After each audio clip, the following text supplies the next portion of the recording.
아시는 바와 같이 담임 목사님 지금 익산 금막교회에서 부흥집회 말씀 증거하고 계십니다. 오늘 밤에 늦게 다시 서울로 올라오시고 평소처럼 내일 새벽 기도는 담임 목사님께서 말씀을 증거하실 예정입니다. 끝까지 중부이시면 감사하겠습니다. 오늘 설교 제목을 함께 읽어볼까요? 자, 한 목소리로 읽어보겠습니다. 시작. 말씀 그대로 된다. 아멘. 말씀 그대로 된다라는 제목으로 은혜를 나누도록 하겠습니다. 우리가 믿고 또 우리가 지금도 읽고 있는 이 하나님의 말씀이 가진 아주 중요한 속성이 있다면 그것은 바로 말씀은 선포된 그 직후로부터 하나님이 정하신 때가 이르면 반드시 그 말씀 그대로 이루어진다라는 것에 있습니다. 하나님의 말씀은 말씀 그대로 이루어집니다. 변치 않고 영원합니다. 하나님께서 그분이 일단은 선포한 말씀이라면 또 우리에게 약속해 주신 말씀이라면 그 말씀은 어떠한 환경 속에서라도 반드시 열매를 맺고 꽃을 피우게 되어 있습니다. 그래서 우리는 항상 그 믿음 가운데 거해야만 합니다. 하나님의 말씀은 반드시 이루어진다. 이제 그 믿음 가운데 있어야만 합니다. 이 원리가 태초에 하나님께서 천지를 창조하실 그 당시부터 분명하게 나와 있습니다. 하나님의 말씀이 어떤 특징을 갖고 있는지 분명히 보여주는 말씀이 바로 빛이 있으라라고 하셨을 때 문자 그대로 또 말 그대로 빛이 거기에 있었습니다. 있어라라고 하면 있었습니다. 그러니까 주님 말씀대로 그대로 가는 것이죠. 이것을 성경이 표현하기를 그대로 되니라라고 표현했습니다. 오늘 말씀에도 나와 있듯이 그대로 되니라. 여기서 이 히브리어 그대로라는 것은 하나님이 명령하신 그대로 변함없이 틀림없이 흔들림 없이 확실하게 이루어졌다는 뜻을 갖고 있는 것이 여기서 이 그대로라는 표현입니다. 하나님의 말씀은 1.1획도 틀리지 않고 틀림없이 이루어진다라고 하는 그 믿음이 우리에게 있어야만 하는 이유입니다. 이 우주의 근본과 또 우리 인간의 모든 인생의 근본은 이 말씀에 있습니다. 성도는 이 사실을 분명히 알고 깨닫고 그래서 말씀을 붙잡지 않을 수가 없습니다. 왜냐하면 말씀은 곧 하나님이시기 때문에 그렇습니다. 말씀은 하나님이세요. 앞에 말씀 한번 잠깐 보실까요? 요한복음 1장 1절에서 태초에 말씀이 계셨다. 말씀이 있었다라고 하지 않고 말씀이 계셨대요. 존칭을 붙이죠. 왜냐하면 여기서의 말씀은 하나님이시니까요. 그래서 말씀이 계셨다. 이 말씀이 하나님과 함께 계셨으니 이 말씀은 곧 하나님이셨다. 말씀은 하나님이에요. 그래서 우리가 말씀을 붙든다는 것은 하나님을 붙든다는 것과 같습니다. 말씀을 지금 붙들고 계십니까? 그럼 지금 하나님을 붙들고 계신 것과 같습니다. 말씀을 의지한다는 것은 하나님을 의지하고 있는 것과 같습니다.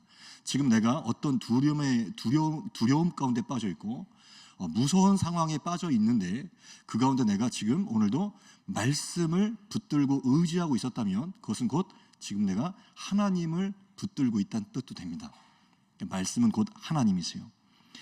성도의 축복이라 함은 말씀이 내 인생에 찾아왔다는 것 자체가 축복입니다. 내가 말씀을 찾아 나선 것이 아니었습니다. 내가 말씀을 찾아 나선 것이 아니라 어느 날 호련히 말씀이 내 인생에 찾아왔습니다. 이게 맞습니다. 하나님의 말씀이 내 인생에 들어왔습니다. 이것이 우리의 인생의 가장 큰 축복입니다. 말씀이 찾아왔다는 것은 하나님이 찾아오셨다는 뜻입니다. 하나님이 내 인생에 찾아왔고 말씀이 찾아왔습니다.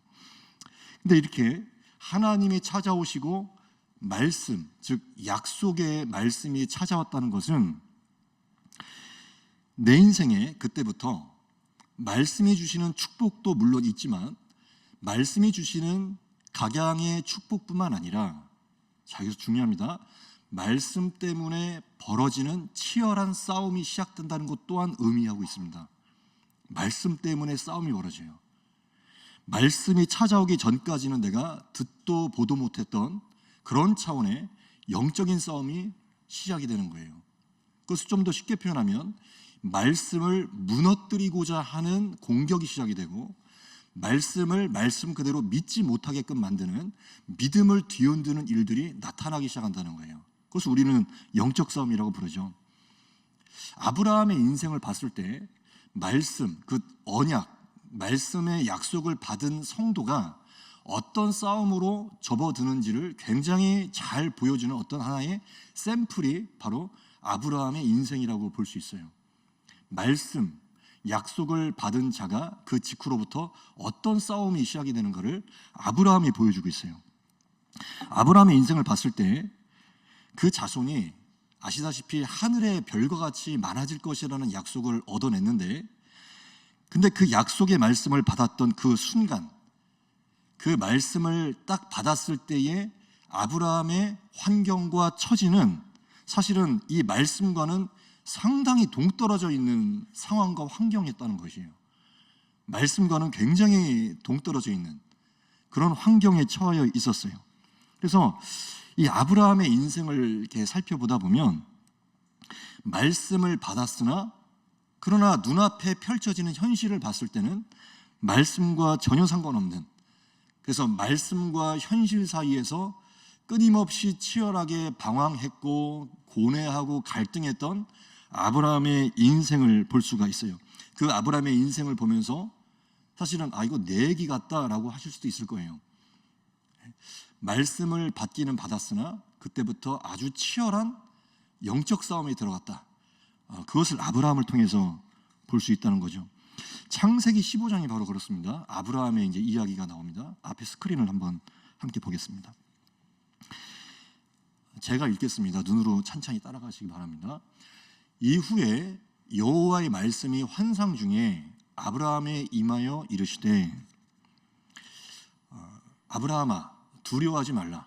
나는 내 방패요 너의 지극히 큰 상급이니라. 아브라함의 인생 중에 어느 날 말씀이 임했어요.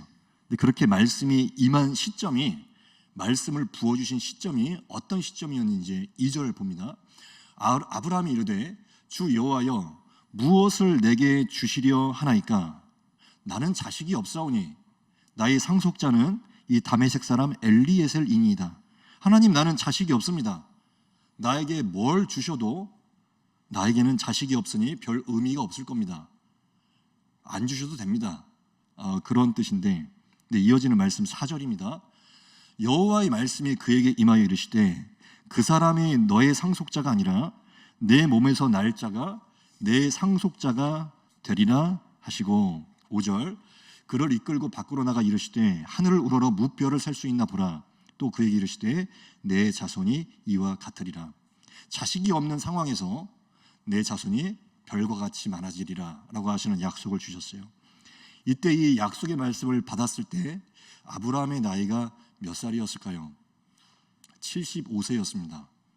우리는 이제 이미 다 스토리를 아니까 말할 수 있지만 75세 때 이 약속을 받고 이제 그 아들, 언약의 아들 이삭을 낳았을 때가 100세였습니다. 그러니까 이 약속의 말씀을 받고 말씀 그대로 이루어질 때까지 25년이 걸렸습니다. 근데 문제는 처음 믿음이 점점 희미해져 갑니다. 말씀을 처음 받았을 때는 감격스러웠어요. 근데 말이 그렇지 25년 동안 말씀을 붙들고 믿고 간다는 것 절대로 쉬운 일이 아닙니다. 25년 동안 이 눈에 아무 증거가 되지 않습니다. 25년 동안 아무 일도 일어나지 않습니다. 그 상황과 환경이 꿈쩍도 하지 않습니다. 25년 동안 기다리는데 아시다시피 결국에는 인내심이 바닥이 나서 한 10년, 12년쯤 됐던 그 시점에서 이스마엘을 낳게 되죠. 안타깝게도 이스마엘은 언약과는 아무런 상관이 없는 자녀였습니다. 이스마엘을 낳았을 때가 86세 때였습니다. 12년쯤이 지난 그 시점에서 결국 실수를 저지르고 말죠. 달라지는 게 없으니까요. 자기가 볼 때 나의 육신의 눈으로 봤을 때는 이제는 하나님의 약속이 뭔가 이루어지기에는 시점이 한참 지난 거예요. 그러니까 도저히 기다리다 못해서 초조해지니까 자기 손으로 이제 뭔가를 건드려 보려고 하는 거예요. 그때 태어난 것이 이스마엘입니다. 이렇게 말씀을 받은 성도 아브라함인데 그 누가 아브라함을 왜 그렇게 믿음이 없었냐라고 비난할 수가 있겠습니까? 25년 흔들리지 않고 기다리실 수 있습니까? 25년. 아무도 아브라함을 비난할 수 없어요. 말씀을 받은 직후로부터 우리가 당장 가장 먼저 맞닥뜨리는 것은 리얼리티예요. 현실이에요. 현실. 말씀을 우리가 기도하다가 받아요. 보통은 황홀경이라고도 표현하고, 제가 쓰는 표현은 반쯤 정신이 나갔을 때라고 저는 표현합니다. 기도하다가 반쯤 정신이 나가는 거예요. 그때 말씀이 확 임해요. 대부분은 그래요. 어디 기도하러 갔다가 찬양하고 말씀 보다가 그렇게 열심히 기도하다가 하나님께서 말씀을 확 부어주세요. 근데 눈을 떠보면 현실이에요. 눈을 뜨고 나는 집으로 돌아갈 거예요. 이 예배가 마쳐지면 나는 집으로 돌아갈 거예요. 집에 돌아가면 여전히 바뀌지 않고 있는 현실이 내 눈앞에 펼쳐질 거예요. 그게 싸움입니다. 정신적 혹은 영적 싸움이 시작이 될 거예요. 나의 육신의 생각은 계속해서 현실을 보라고 할 겁니다. 말씀을 받았더라도, 하나님이 위로부터 부어주시는 영감과 감동을 받았더라도 나는 집으로 돌아가는 순간 나의 이성은 작동하기 시작하고 나의 이성은 나에게 말할 거예요. 현실을 봐라. 말씀은 무슨 말씀이냐? 현실을 봐라. 마귀도 굉장한 현실주의자입니다. 마귀가 이렇게 속삭이죠. 네 현실을 봐라. 말씀을 받았지만 너의 상황을 봐라. 이게 영적 싸움이지 뭐겠어요. 영적 싸움이라는 것은 다른 게 아닙니다. 현실과 말씀의 싸움입니다. 말씀과 현실의 싸움이에요. 말씀을 받았으나 내 처지는 여전히 바뀌지 않고, 말씀과 약속을 받았으나 나는 달라지는 게 없어요. 그것이 20년이 걸릴지 30년이 걸릴지는 하나님만이 아세요. 이 싸움이 굉장히 치열하다는 거예요. 말씀을 붙들고는 있지만 점점 희미해져 갑니다. 말씀 그대로 이루어질 것이다. 그 믿음, 초심이 있었는데 시간이 흐르면서 진짜 이게 이루어지긴 하나? 라고 하는 그런 의구심. 우리만의 싸움이 아니라는 거예요. 나만의 싸움이 아니라 가장 일찍이로는 아브라함의 싸움이었고, 성경의 수많은 성경의 인물들이 약속을 받았고 약속을 받은 그 직후로부터 이 현실과의 싸움이 있었다는 것을 꼭 기억하시기 바랍니다. 나만의 싸움이 아니라는 거예요. 나만 홀로 처하여 있는 싸움이 아니라는 거예요. 누구나 말씀을 받은 자라면 이제 그 싸움이 시작이 된다는 것입니다. 영적 싸움이 시작이 돼요. 말씀 그대로 이루어진다라고 하는 초심을 갖고 있지만 이게 얼마나 이 믿음과 나의 이 초심을 뒤흔드는 일들이, 그런 방해가 얼마나 많은지 몰라요. 의외로 굉장히 어이없는 곳에서 이런 믿음이 또 흔들릴 수도 있고 나의 믿음이 없어질 수도 있다는 게 언제 제가 실감이 났냐면, 모 장로님과 이제 식사할 기회가 있었는데 장로님이 이런 솔직한 고백을 저한테 하시는 거예요. 트로트에 굉장히 이렇게 빠지셔가지고 미스터 트롯이 그렇게 재밌어서 입에 착착 붙더라는 거예요. 이 트로트 가사가, 또 트로트 이 노래가 이 머릿속에서 이 생각에서 입에서 떠나지가 않아서 너무 이게 익숙하게 입에 착착 붙는 바람에 고생을 하셨다는 것이고, 또 뉴스를 이렇게 즐겨 보시는데 그 MBN에서 이제 뉴스를 많이 하잖아요. 근데 뉴스 파이터라고 하는 프로그램이 있어요. 저도 가끔씩 보는데 뉴스 보다가 같이 막 욕하고 그 뉴스에 빠져드시고 그 막 소리 지르는 앵커가 있거든요. 소리 지르는 앵커 이렇게 보시면서 그 뉴스 보다가 막 욕도 하시고 막 그랬다는 거예요. 그러다 보니까 이건 아닌데 라는 생각이 어느 날 문득 들고, 또 감사하게도 성령 충만함을 다시금 경험하시면서 성령 충만하고 나니까 자연스럽게 이런 습관들이 떠나가더라라고 하시는 고백을 제가 들은 적이 있어요. 자, 아무리 성도라고 해도 말씀과 또 초심과 말씀 앞에서의 결단, 또 말씀에 대한 믿음이 때로는 정말 어이가 없는 곳에서 이게 허물어 떨어질 수가 있어요. 뭐 대단한 어떤 눈에 보이는 어떤 마귀의 공격에 의해서 꼭 비단 그런 일로만 무너지는 게 아니라 서서히 너무나 자연스럽게 말씀을 붙들고 있는 자리에서 말씀이 생각나지 않게 하고 말씀에서 자연스럽게 멀어지게 만드는 그런 일들이 우리의 삶에 얼마든지 일어날 수 있다는 거예요. 성도가 다시 한번 주님 주시는 깨달음 가운데 내가 이러고 있을 때가 아니지 라고 깨닫는 것 자체가 참 복이고, 그래서 내가 다시금 있어야 될 자리, 말씀의 자리, 말씀 그대로 이루어질 것이라고 믿는 자리, 그 자리로 다시금 돌아와야만 어떠한 환경과 고난 속에서도 말씀을 붙들고 승리할 수가 있어요. 말씀을 붙들고 내 힘 가지고 이겨낼 수 있는 게 아닙니다. 성도는 말씀을 가지고 이겨내는 자들입니다. 내 힘 가지고서 이겨내는 사람들이 아니라 말씀으로 힘을 받고, 그래서 말씀 때문에 바랄 수 없는 것들을 바라기도 하고 말씀 때문에 그 상황과 환경을 뚫고 나가는 사람들이에요. 말씀 때문에. 하나님 믿기 전에는 오로지 내 뜻이 이루어지는 것만이 중요했는데, 말씀을 받은 자는, 즉 성령 충만한 자는 내 뜻대로 이루어지기보다는 말씀대로 이루어지기를 원하는 마음이 생기기 시작해요. 말씀 그대로 이루어지기를 원하는 마음이 생기기 시작해요. 그리고 구원받은 성도라 하더라도 일시적으로 믿음에서 떠날 수도 있고 믿음이 희미해질 수도 있는데, 아무리 구원받은 성도라 하더라도 육신의 생각이 작동할 수가 있거든요. 영의 생각이 작동하는 게 아니라 육신의 생각이 작동하기 시작하면 작은 일에도 섭섭하기 시작하고 하나님께 섭섭하기 시작하고 상황과 환경이 하나님보다 더 커 보일 수 있거든요.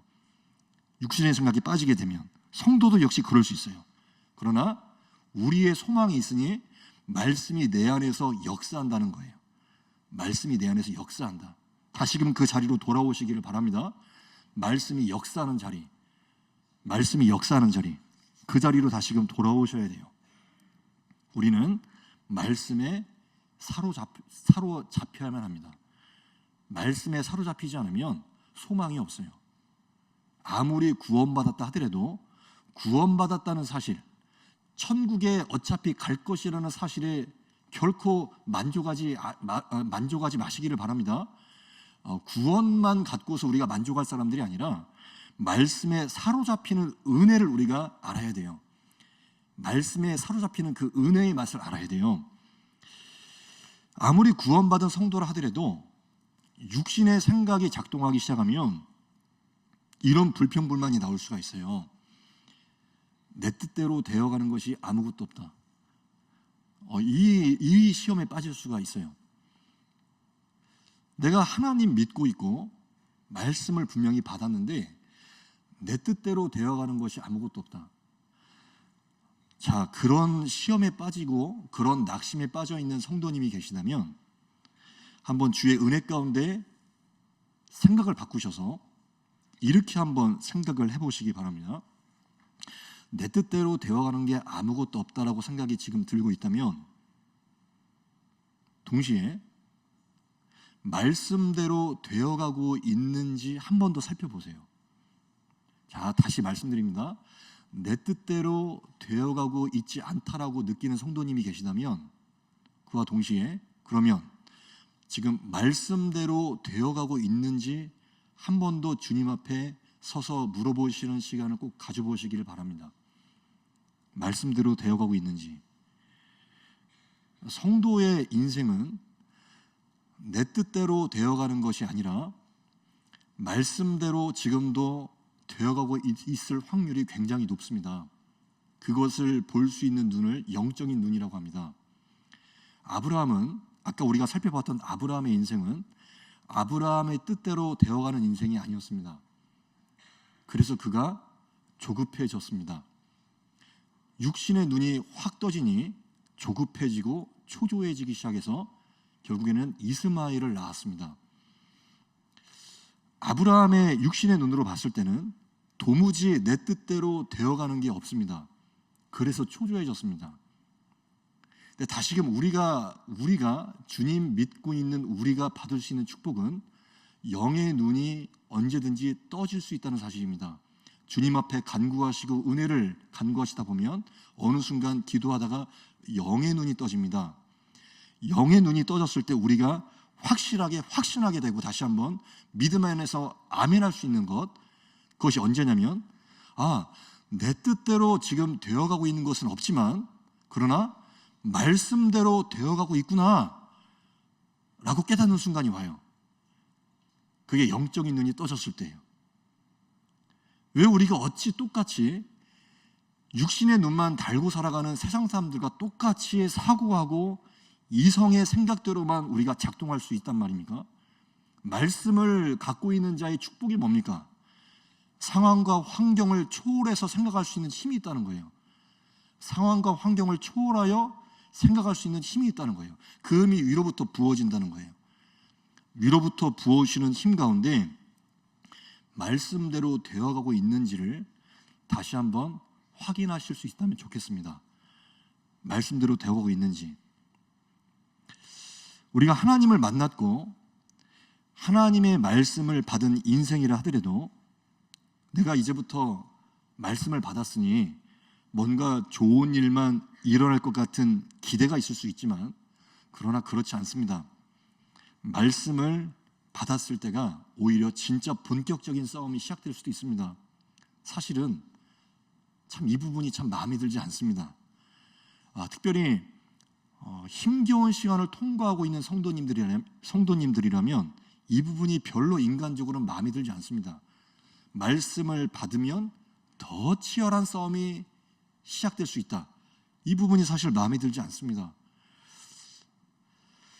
중간중간 말씀을 받았을 때 중간중간 그 말씀을 뒤흔들어 놓으려고 하는 마귀의 시험이 있을 수도 있고 나의 실수가 아까 그 이스마엘이라고 하는 그 실수와 같이 나의 실수가 중간에 일어날 수도 있고 죄가 있을 수도 있고 아플 수도 있고 병이 들 수 있습니다. 그래서 우리가 믿음이 필요합니다. 그런 중간중간 일어나고 있는 여러 가지 상황과 환경 속에서 그 모든 것을 초월하여 그 모든 상황을 초월하여 그 문제 위에서 일하시고 계시는 하나님을 보셔야만 합니다. 그게 성도만이 누릴 수 있는 축복입니다. 대부분의 사람들은 상황과 환경 때문에 절망합니다. 도무지 희망이 없다고 얘기합니다. 그래서 절망합니다. 그래서 극단적인 생각까지도 이어지게 됩니다. 그러나 성도가 누리는 축복은 그 상황과 환경 위에서 일하시는 하나님을 볼 수 있다는 사실입니다. 그 눈이 떠지시기를 바랍니다. 그것이 정말 성도가 누릴 수 있는 축복입니다. 상황과 환경 위에서 일하시는 하나님을 보는 것, 그것이 성도가 누릴 수 있는 축복입니다. 그렇다면 누가 그러한 영적인 축복을 누릴 수 있단 말입니까? 제가 아까도 잠깐 언급했듯이 구원받은 성도라고 해서 다 누릴 수 있는 축복의 영역은 아니라고 말씀드릴 수 있습니다. 신분적으로는 구원받았으나 절망 가운데서만 허우적될 수가 있습니다. 신분으로는 구원을 받은 하나님의 자녀이지만 그러나 육신의 생각만이 작동하고 있어서 상황과 환경 그 아래에서 허우적대고만 있을 수가 있습니다. 구원받은 성도들도. 그러나 구원받은 성도가 다시금 하나님의 은혜 가운데 헤엄칠 수만 있다면 상황과 환경은 사실은 주님의 은혜 가운데서 다시금 바라보게 되면 아무것도 아닌 게 됩니다. 하나님께서 언제 어떤 성도에게 이런 은혜를 부어주시는가? 말씀에 빠져있는 성도에게 이 은혜가 임합니다. 말씀에 빠져있는 성도. 지금 나의 상황과 환경을 하나님께서 초월하여 일하신다. 이것을 어떻게 바라볼 수가 있냐면 말씀에 빠져있는 성도가 이 은혜를 가장 먼저 누릴 수가 있습니다. 그래서 제가 정말로 권면드리고 싶은 것은 일단은 성도는 이러니 저러니 해도 결국에는 지름길이 없고 단순한 방법으로 들어가셔야만 합니다. 일단은 말씀을 보고 말씀을 읽고 말씀을 주시하고 바라보는 말하자면 총체적인 양을 좀 늘리실 필요가 있습니다.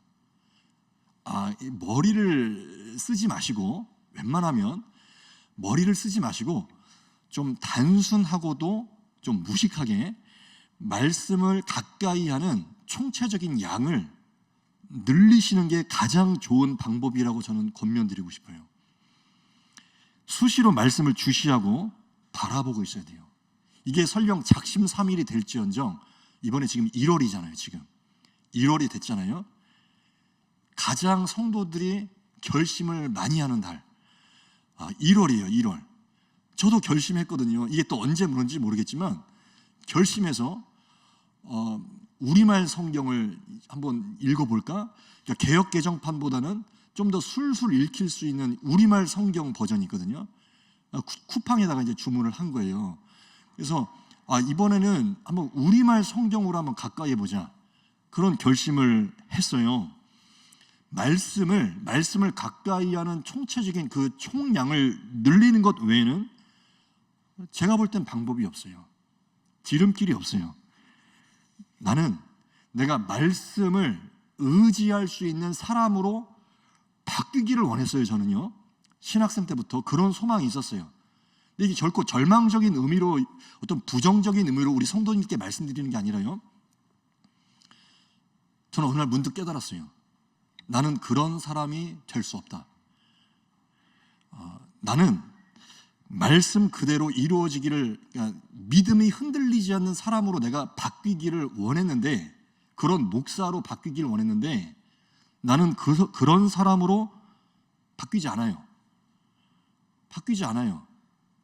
성화의 관점에서 봤을 때는 이 온전한 사람, 흔들리지 않는 사람, 성화된 사람으로 되기 위해서는 이게 얼마나 어려운, 사실 평생의 작업이냐면, 성화가 약간의 이 교단마다 교리상의 차이가 있는데, 특히 장로교 쪽의 칼빈이나 루터는 얼마나 이 성화가 어려운 작업이냐면, 종말의 때, 심판의 때가 이르러서야 성화가 된다고 말씀했을 정도였고, 우리가 따르고 있는 웨슬리 신학은, 감리교나 성결교는 약간의 차이가 있는데, 근데 이마저도 성화는 단 한 번의 순간적인 경험이라고 얘기했을 정도로 그렇게 어려운 평생의 작업이에요. 이 성화에 이르는, 성화된 사람이 되는 것은. 그러니까 일찌감치 나는 그런 사람으로 내가 완전하게 믿음 가운데 흔들리지 않는 사람이 될 것이다 라고 하는 기대는 일찌감치 접어두시고, 내가 완전한 사람으로 될 것이라는 기대는 접어두시고, 대신에 나는 여전히 연약한 사람이고 자주 흔들리는 사람이고 넘어지는 사람이다라는 것을 인정하시는 게 더 빠릅니다. 나는 넘어져요. 목회자들도 두려워해요. 목회자들도 떨려요. 무섭고 떨리는 마음이 있고 흔들리는 믿음이 있어요. 그러나 목회자들 뿐만 아니라 우리 모든 성도님들이 다 두려워하고 떨고 어떤 상황 속에서 근심하고 있지만, 그러나 말씀을 의지할 수 있다라는 것에 소망이 있는 것이죠. 우리는 오늘도 흔들리고 낙심하고 넘어지고 부서지고 있지만, 나는 성화에 이르기까지가 너무나 멀고 먼 사람이지만, 그러나 오늘도 나는 말씀을 의지하는 사람이에요. 말씀을 의지하는 사람.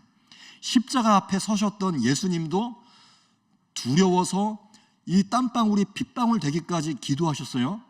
두려움 때문에. 예수님도 두려워하셨다는 사실 우리는 기억하면 합니다. 예수님도 두려워하셨어요. 그래서 기도하셨어요. 말씀과 기도에 의지하면서 그 두려움을 이기셨어요. 두려움이 없던 게 아니라 예수님도 두려움이 있었는데 그 두려움을 말씀으로 이겨내셨어요. 예수님의 삶 가운데서도 사단의 공격이 있었어요. 그쵸? 새삼스럽지만 너무나 당연한 사실이죠. 예수님께도 사탄의 공격이 있었어요. 근데 예수님조차도 그 사단의 공격을 말씀으로 이겨내셨어요. 저 돌이 떡이 되게 하라, 그 유혹 앞에서 말씀으로 이겨내셨어요. 말씀으로 이겨내셨어요. 그러니까 예수님도 그러하셨는데 우리도 마찬가지라는 거죠. 우리가 어떻게 두려움이 없을 수가 있어요? 우리가 어떻게 실수 한 번 하지 않고 넘어지지 않고 신앙생활을 해요? 우리는 머나먼 성화의 여정을 지금도 걷고 있는 사람들인데, 이스마엘을 낳았던 것처럼 때로는 수시로 초조해지고 두렵고 떨리는 마음이 있을 수 있어요. 상황과 환경에 압도당할 수도 있어요. 그러나 우리는 오늘도 말씀을 붙들고 있는 사람들입니다. 말씀을 붙들고 있는 사람들이에요. 그래서 말씀이 부어주시는 힘을 가지고서 그때그때 이겨나가는 사람들이지, 내가 처음부터 말씀을 잘 의지하고 말씀을 믿는 믿음이 흔들리지도 않고 온전하게 꿋꿋하게 서 있다? 그런 사람은 되기가 힘듭니다. 대신에 난 오늘도 연약한 사람이지만, 그러나 연약하기 때문에 말씀을 의지하고 있는 사람입니다. 연약하지만 말씀을 붙들고 있는 사람입니다. 우리는 말씀을 의지하는 사람들이에요. 성도라고 해서 두려움이 없는 게 아닙니다. 성도도 두려움이 있습니다. 모두가 다 두려움이 있습니다. 그러나 그 두려움을 말씀과 기도에 의지하여서 이겨내는 사람들입니다. 오늘 이 자리에 오기까지 그 어떤 두려움, 그 어떤 무서움, 흔들리는 마음, 초조한 마음, 그것이 이스마엘을 낳는 실수로 이어지지 않으시기를 바라겠습니다. 이스마엘을 낳는 실수로 이어지지 마시고 그 두려움을, 그 흔들리는 마음을 재료 삼으셔서 주님 앞에 기도하시기 바랍니다. 그 두려움과 낙심을 이길 수 있는 힘을 공급받으시기를 바랍니다. 우리는 오늘도 말씀을 의지해요. 그래서 그렇게 연약한 자도 말씀을 계속해서 묵상하고 읽고 가까이 하다 보면 견딜 수 있는 힘이 생기는 것, 이길 수 있는 힘이 생기는 것, 그 힘을 우리가 경험할 수 있어요. 말씀에 집중하시기를 바랍니다. 오늘 새해 1월이 시작이 되었어요. 말씀에 집중하여서 말씀을 바라보는 그런 삶으로 승리하시기를 바랍니다. 내 힘 가지고는 절대로 이 두려움과 이 파도를 이길 수 없음을 인정하시는 은혜가 있기를 바랍니다. 참 저 옆에 있는 이 표가 저는 너무 마음에 드는 거 있죠. 제 얘기예요. 제 얘기. 자, 성령의 능력으로 사는 인생, 그 앞에 있는 내 힘. 내 힘 가지고 살아가요. 자주 너무나 자주 내 힘 가지고 살아가요. 제가 내 힘을 가지고 살다가 내 힘 가지고 안 되네 라고 문득 깨닫고 다시 나의 연약함을 인정하고 하나님 앞에 무릎 꿇고 기도하고 말씀을 붙들다가, 와, 성령의 능력으로 가능하구나, 이렇게 반복되어 가는 것이 우리 성도의 삶입니다. 처음부터 끝까지 성령의 능력으로만 나는 흔들리지 않고 넘어지지도 않고 실수하지도 않고 그런 사람이 되면 참 좋겠지만, 그런 성화의 영역은 어떻게 보면 참 멀고 먼 길입니다. 어제 오늘 넘어지셨다고 해서, 낙심하시고 흔들렸다고 해서 결코 그 자리에서 넘어지지 않으시길 바랍니다. 아브라함이 경험했던 싸움이었고 바울이 경험했던 싸움이었습니다. 제가 경험하고 있는 싸움이고 목사님들이 경험하고 있는 싸움이고 모든 성도님들이 겪고 있는 공통된 싸움입니다. 말씀을 받은 자는 싸움이 시작됩니다. 믿음이 뒤흔들려지는 싸움, 믿음을 무너뜨리려고 하는 싸움, 그 싸움에서 우리는 얼마든지 언제든지 넘어질 수 있으나, 그러나 나의 연약함을 오늘도 인정하고, 주님, 나에게 다시 한번 말씀의 능력을 부어주십시오. 나에게 성령의 능력을 부어주십시오. 그래서 결국에는 이 표와 같이 내 힘이 아닌 성령의 능력으로 살아가는 인생임을 고백하는 우리의 믿음이 완성되어져 가는 것입니다. 자, 마지막으로 사도 바울의 외침을 봅니다. 사도행전 27장 25절 말씀을 앞에 스크린을 통해서 한번 읽어보겠습니다. 사도행전 27장 25절 말씀입니다. 이 말씀을 한번 한 목소리로 읽어보겠습니다. 자, 시작. 그러므로 여러분이여 안심하라. 나는 내게 말씀하신 그대로 되리라고 하나님을 믿노라. 아멘. 우리 성도님들께 오늘 주님 주시는 말씀이라고 저는 믿습니다. 성령께서 뭐라고 말씀하십니까? 안심하라. 안심하라고 말씀하세요. 말씀하신 그대로 되리라. 말씀하신 그대로 되리라고 하나님을 믿으십시오. 말씀하신 그대로 될 것이라고 성령께서 오늘 말씀하십니다. 말씀을 붙드시고 그 지금 흔들리는 그 마음이 다시금 주님 앞에서 잠잠하고도 고요하게 안심하는 마음으로 변화되는 역사가 있기를 주의 이름으로 축복합니다.